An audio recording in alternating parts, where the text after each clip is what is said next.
Moi, moche et bon. C'est le nom d'une entreprise créée par 3 étudiants de l'école de management de Strasbourg. Sa raison d'être, la valorisation des fruits non commercialisables, ceux qui ont un défaut ou un gabarit inadapté.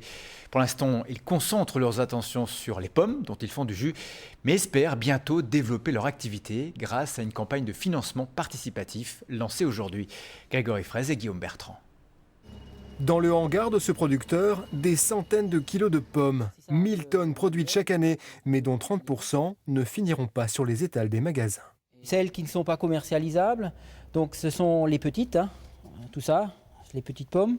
Ce sont les pommes qui ont des défauts. Voilà, un défaut, un exemple type, quoi. C'est uniquement une friction d'une branche. Des fruits pourtant aussi bons que les autres, et ces 3 étudiants ont envie de défendre leur cause.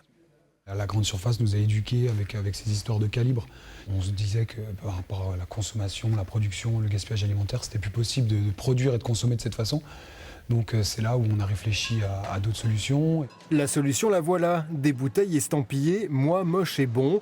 Un jus de pomme commercialisé dans 9 magasins de Strasbourg, mais ce n'est qu'un début.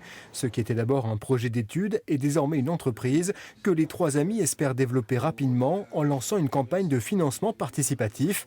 Objectif, lever 12 000 € pour se donner les moyens de leurs nouvelles ambitions. Élargir notre gamme de jus de fruits, élargir notre gamme de produits, proposer des soupes, des confitures, enfin vraiment étendre notre champ d'action sur plein de fruits et légumes. Et plus tard, qu'on puisse vendre des fruits et légumes mal calibrés directement aux consommateurs. Avant d'en arriver là, il faut convaincre les consommateurs, notamment grâce à Internet et aux réseaux sociaux. Les 3 étudiants ne manquent pas d'imagination et se mettent en scène dans des vidéos. Une initiative parmi d'autres pour limiter le gaspillage alimentaire. En France, chaque année, près d'un tiers des fruits et légumes produits n'arrivent pas jusqu'à notre table.